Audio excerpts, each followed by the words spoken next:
The bells ring out across the city, 1, 2, and 3 strikes from the big bronze bell at Sensoji Temple. Suddenly, like a choreographed performance with 1 million people, Edo wakes up. When you open the wooden shutters on thousands of merchant houses, you hear that distinctive rattling sound. The charcoal braziers come to life, sending thin streams of smoke into the pale dawn sky. Kimono-clad people walk into streets that are so clean that they shine in the morning light. The smell of miso soup and steaming rice fills the narrow alleyways. You can see the morning tide of people starting to flow from Nihonbashi Bridge, which is the center of Japan and where all distances are measured. Laborers are carrying loads to the fish markets, samurai are walking purposefully toward their clan mansions, and merchants are sliding open their shop fronts. And there, like a mountain of white plaster and dark wood, Edo Castle rises above everything else. It is the largest fortress in the world and the home of the shogun, who rules an empire in isolation. You are in the most amazing city ever built by people out of wood. This is Edo in the spring of 1700. Welcome to Arthur's Living History. Have you ever thought about what the world's biggest city looked like when it was built mostly out of wood and had 1 million people living in buildings that were so close together that one spark could destroy whole neighborhoods? I'll explain. Forget everything you think you know about cities before the modern era. When we think of the big cities of 1700, we see London's brick terraces, Paris's stone boulevards, and Constantinople's huge buildings. But none of those cities, none of them, has as many people as Edo. There are probably about 500,000 people in London, a little more in Paris. Edo, between 1 million and 1.2 million people, lived on the alluvial plains at the edge of what will one day be called Tokyo Bay. This means that Edo is not only the biggest city in Japan, but also the biggest city in Asia and the biggest city in the world. And here's what makes this achievement even more amazing. They've built it almost entirely out of wood, paper and tile in a place that is very prone to earthquakes and has summers that are very humid and winters that are very dry, which turns wood into kindling. The castle is where our journey into Edo must begin. But first, let me tell you how we got here. The change from Edo as a fishing village to a global city happened in the past few years. In 1590, this was just a few small homes around a small fortress with marshland and fishing villages all around it. After that, Tokugawa Ieyasu came. This warlord was both smart and cruel. He fought his way through decades of civil war, and when he got Edo as his territory, he saw not what it was, but what it could become. He gave hundreds of thousands of workers jobs that are hard to imagine. Draining swamps, changing the course of rivers, flattening hills, building up lowlands, and making land where water used to be. By 1603, Ieyasu had become shogun, the highest military leader in all of Japan. He made Edo his capital.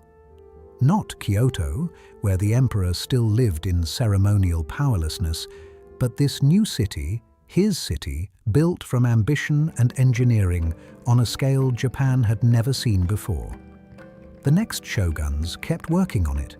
By 1700, when Shogun Tsunayoshi was in charge, Edo was more than just a city. It was a statement. The Tokugawa dynasty would last forever. Their power would be absolute, and their vision would be clear in wood and tile. We're getting close to Edo Castle now. We're crossing the outer moat on one of the stone bridges, which are one of the few exceptions to the city's wooden construction. The moat itself is amazing. It's not just a ditch, it's a complex defensive system of water channels fed by the Kanda River and Tama River. These channels make islands and peninsulas that make it easy for attackers to get through. The castle walls rise up in front of us. They are made of huge granite blocks that were carefully cut and placed together without mortar. This was done using methods that have been improved over hundreds of years of building forts. As these walls go up, they curve slightly inward, making a profile that looks good and is strong enough to withstand earthquakes. Some of the foundation stones weigh more than 60 tons and were brought from quarries hundreds of miles away by thousands of workers using only ropes, wooden rollers, and their own strength. But what really blows my mind is what rises above those stone foundations. The castle keep, which was rebuilt after a fire in 1657, rises 5 stories above the inner courtyard and is more than 150 feet tall. It's the tallest building in Edo, and you can see it from every part of the city. It's a white beacon of authority that stands out on the skyline. The walls are covered in white plaster, and the roofs are covered in dark grey tiles. This is the striking contrast that makes Japanese castle architecture stand out. The roof corners curve up in that unique way, and each ridge is topped with decorative tiles that have the Tokugawa clan's triple hollyhock crest. You might be surprised to learn that the whole complex is about 230 acres, which is bigger than any European palace of the time. Edo Castle has the biggest footprint of any castle in the world, not even the Vatican, Versailles, or the Kremlin.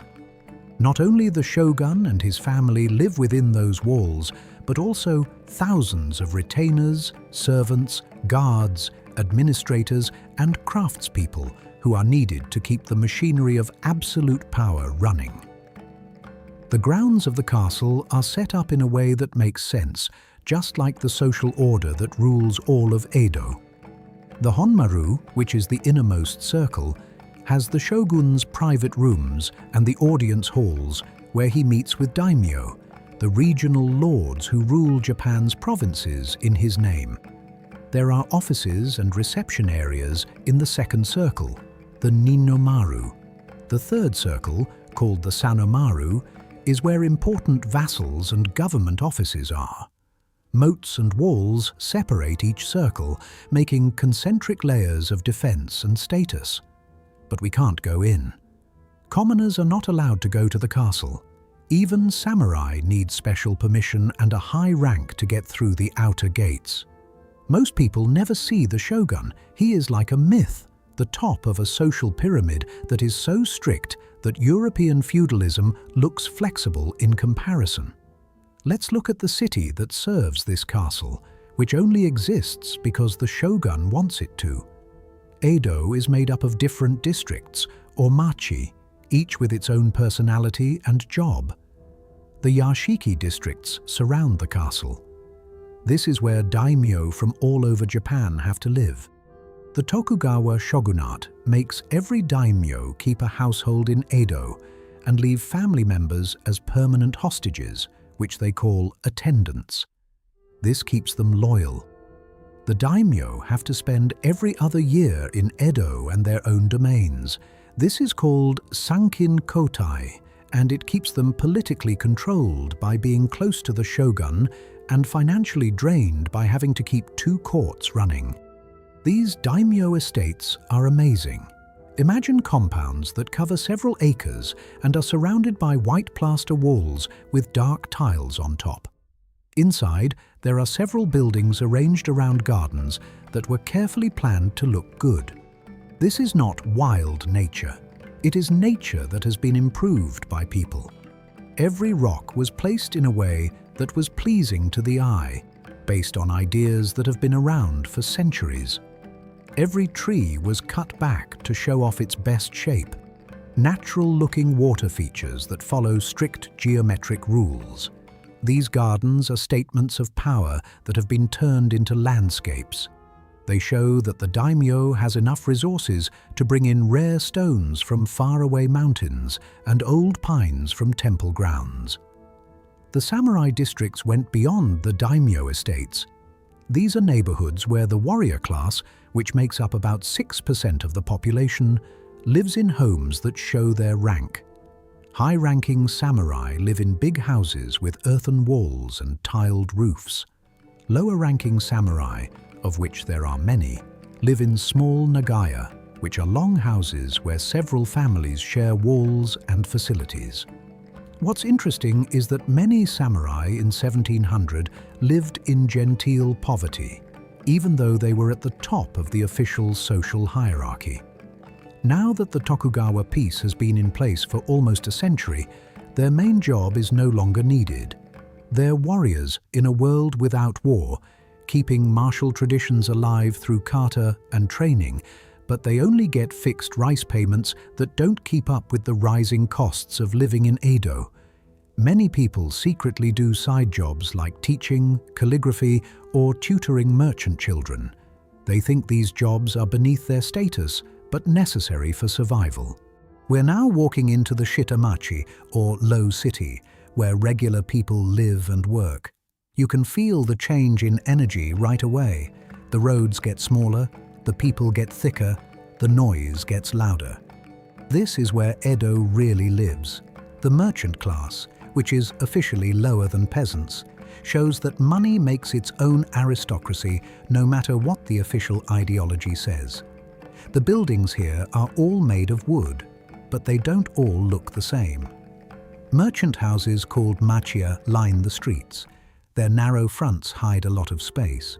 The street-facing room in these buildings is a shop or workshop, and the living space is behind it. There is also storage space or extra rooms on the second floor. The building is made of posts and beams, and the walls are made of woven bamboo packed with clay and covered in plaster. The roofs are made of tiles. After the terrible Meireki fire of 1657, fire codes required tiles instead of thatch in cities. But pay attention to the details. Each building follows standard designs, but they each have their own personality because of small differences. The shape of a roof tile, the way a sliding door looks, the design of a shop curtain or norin that hangs in the entrance.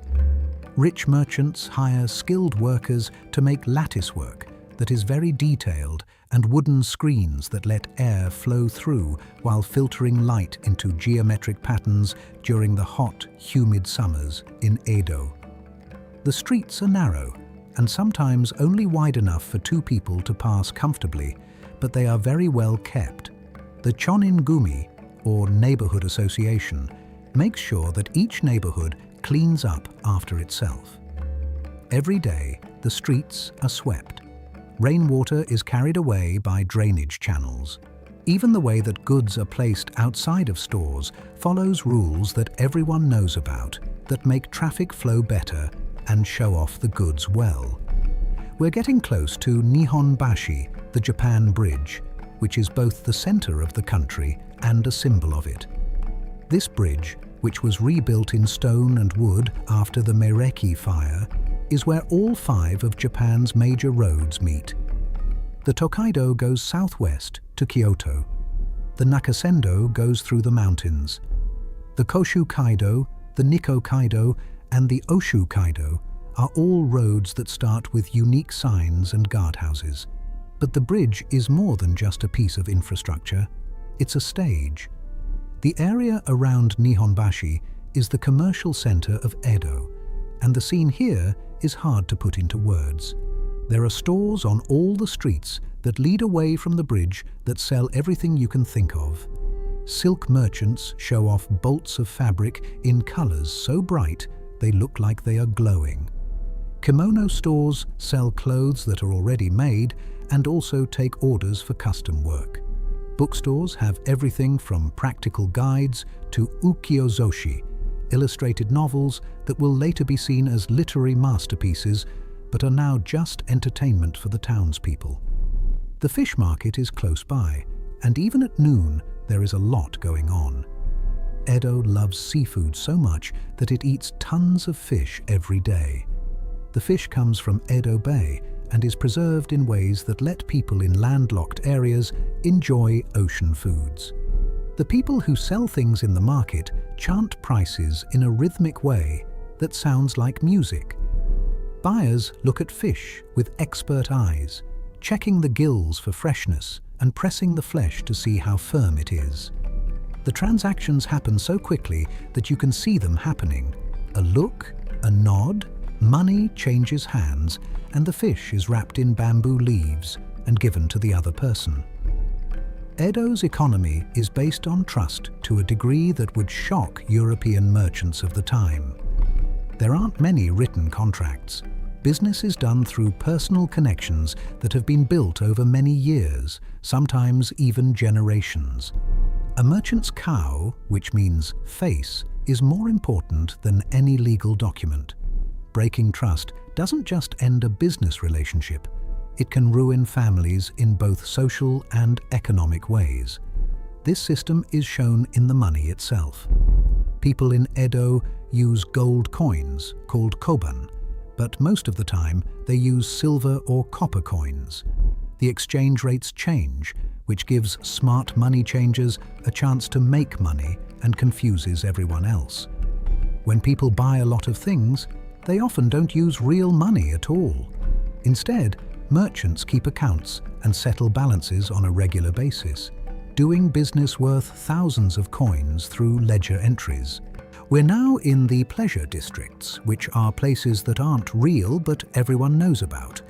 Edo has 3 main entertainment areas, but Yoshiwara, which is on land that was once a swamp, is the most famous. It is north of the city. The shogunate controls and licenses this district, which has courtesan houses. These are places where people can pay for sex, from cheap brothels to fancy homes where the most famous courtesans, the oiran, live. Their hairstyles and fashions are copied all over the city. But Yoshiwara is more than what its official role says it is. The district has theaters that put on kabuki shows that get huge crowds, even though the government doesn't like them. Some kabuki theaters can hold more than 1,000 people, and their stages have trapdoors, revolving sections, and hanamichi, which are walkways that go into the audience where actors can make dramatic entrances and exits. The shows go on all day, from dawn to dusk, and people eat, drink and talk as much as they watch. The actors are famous, and people are just as interested in their personal lives as they are in any modern star. The onagata, or male actors who play female roles, are so good at what they do that they are said to move more gracefully than real women. This is because they have studied femininity as an art form rather than just acting it out. People will eventually realize that the art being made in these entertainment districts is world-class. Ukiyo-e prints, which show the floating world, show kabuki actors, beautiful courtesans, and famous landscapes. Hishikawa Moronobu and other artists have already set the standard, and in a generation, masters like Hokusai and Hiroshige will make images that will define Japanese art around the world. But in 1700, these prints were just temporary things that were sold cheaply and often used as wrapping paper. They were not seen as art in the same way that modern posters are. There are artisan districts all over Shitamachi, which are neighborhoods where specialists live and work.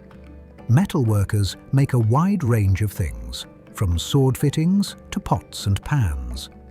Carpenters who know how to join wood so that they can build complicated structures without using nails, just perfectly cut wood that fits together in a geometric way. Dyers who can make colors blend together so smoothly that they look like they are fading into each other. Potters, weavers, paper makers, and lantern makers have all improved their skills to the point where the line between art and utility is hard to see.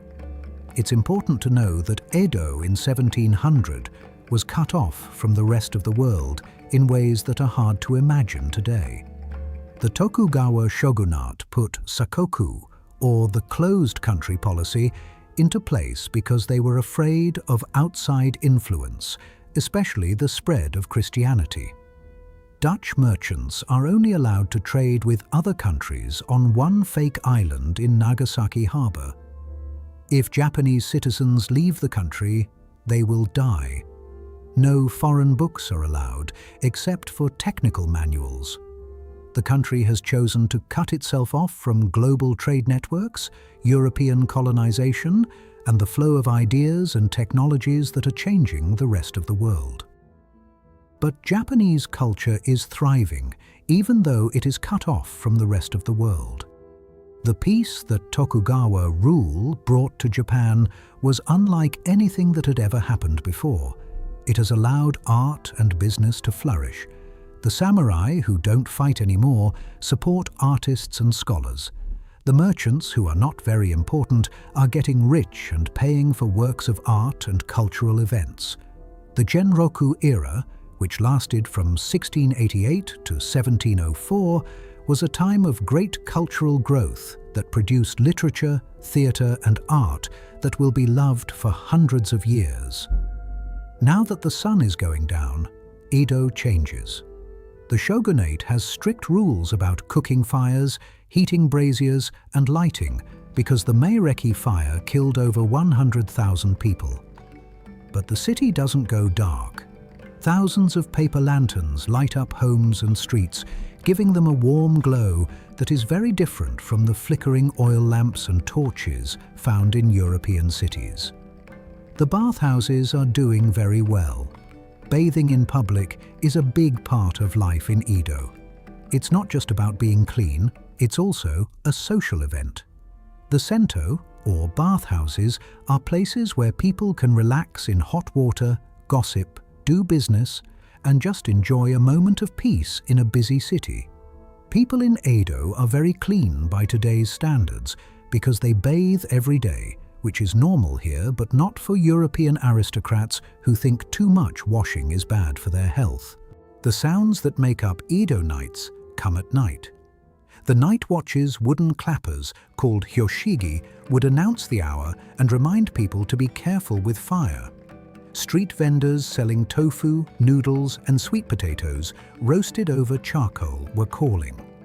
The shamisen, a three-stringed instrument that's become known as Edo's pleasure quarters, plays music that floats through the air. People who live in this wooden city know that the fire risk is always there, scary, and part of the cost of living there. The city has fire brigades, called haikushi, that are organized by district and have hooks, ladders and wet blankets. However, they can't do much once a fire gets going. The plan isn't to put out fires, but to stop them from spreading by building fire breaks. This means tearing down buildings in the fire's path with hooks and ropes and giving up blocks to save districts. Major fires happen in Edo all too often. There have been many other big fires that have changed the city, in addition to the terrible Meireki fire. There is no insurance. If your building burns down, you have to rebuild it. Edo's culture is so used to the cycle of destruction and rebuilding that people accept it as a fact of life. Fire and earthquakes are just part of life that people have to deal with and get over. But this weakness has an unexpected effect. The architecture never stays the same. Each time a building is rebuilt, it gets better, learns from its mistakes, and comes up with new ideas. European cities that are stuck in permanent stone construction can't keep up with how the city changes all the time and in natural ways. The rules that govern Edo's social life are as complicated as those in any European court, but they work in different ways. Age, gender, social class, birth order, and job all play a role in how people interact with each other. The language itself shows this. Japanese has different verb forms, vocabulary, and levels of politeness, depending on how important the speakers are. You can't speak Japanese unless you are always negotiating your place in society. But there is a lot of movement within these strict structures. Merchants use their money to get cultural capital that their official status doesn't allow them to have.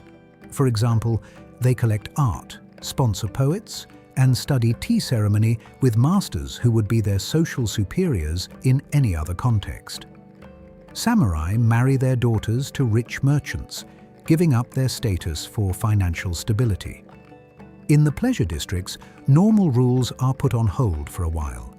A rich merchant can hang out with samurai, and talent and money are more important than birth.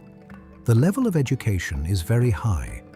There are hundreds of terakoya, or temple schools, in Edo that teach commoner children how to read and write.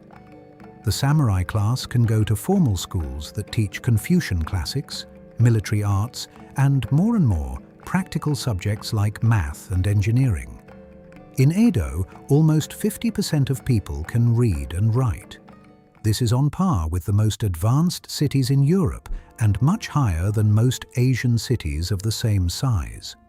In Edo culture, books and printing are very important. The technology is woodblock printing, not movable type. It may seem old-fashioned, but it actually lets text and images work together in amazing ways. Publishers make everything from serious philosophical works to popular fiction to explicit shunga, erotic prints, that are widely available despite efforts to censor them.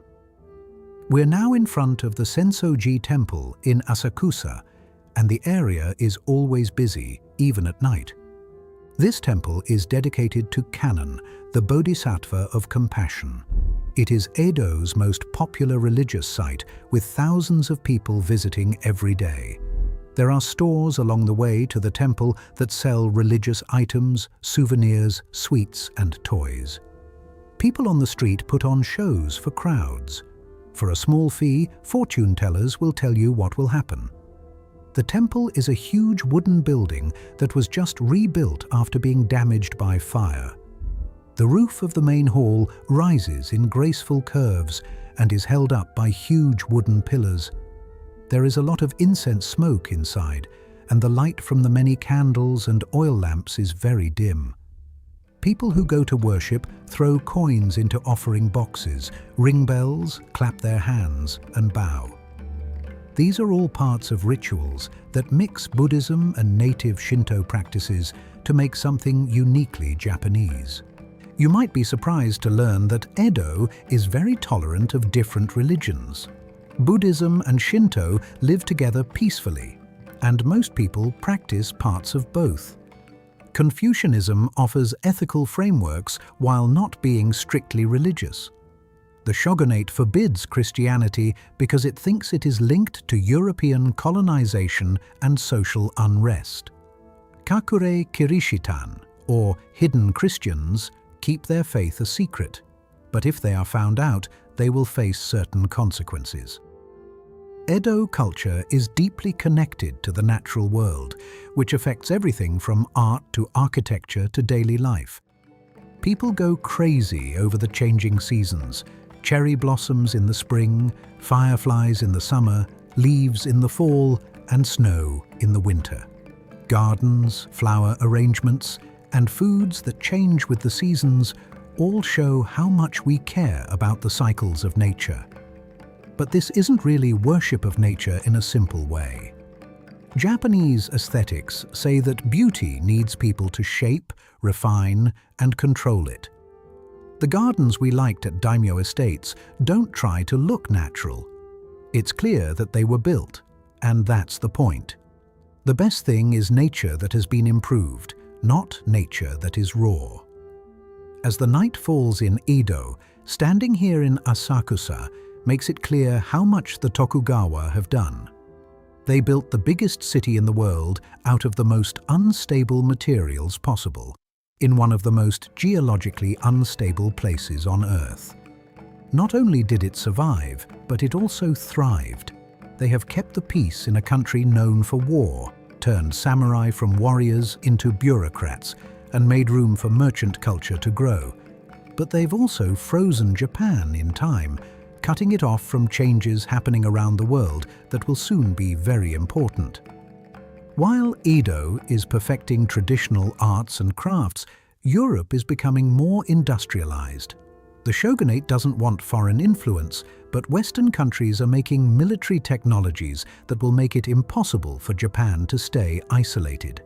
In 150 years, American warships will be in Edo Bay, and the peaceful, quiet world we've seen today will be destroyed.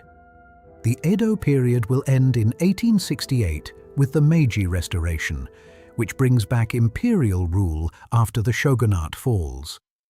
Edo will be renamed Tokyo, which means Eastern Capital, and it will become a modern city with brick buildings, railroads, and a government like those in the West. The wooden city, the floating world of pleasure districts and ukiyo-e prints, and the samurai walking through the streets with their two swords will all disappear very quickly. But Edo's legacy lives on. The gardens are still there, and they are still cared for in the same way we saw today. The art ends up in museums all over the world. Tokyo is still shaped by how neighborhoods are set up and how public and private spaces are connected. The culture that thrived in this wooden city, its focus on craftsmanship, its aesthetic values, and its social ties, still shapes what it means to be Japanese today. If you liked this trip through the biggest wooden city ever built, the Genroku-era Edo floating world, where 1 million people lived in wooden and paper buildings under the shadow of the shogun's castle, click the subscribe button. Every week, I bring these lost worlds back to life with the same care for the atmosphere. I want you to feel the weight of wooden buildings, smell incense smoke, and hear shamisen music drifting through narrow streets. I'm Arthur, and I want to know what historical event I should bring to life next. Please tell me in the comments.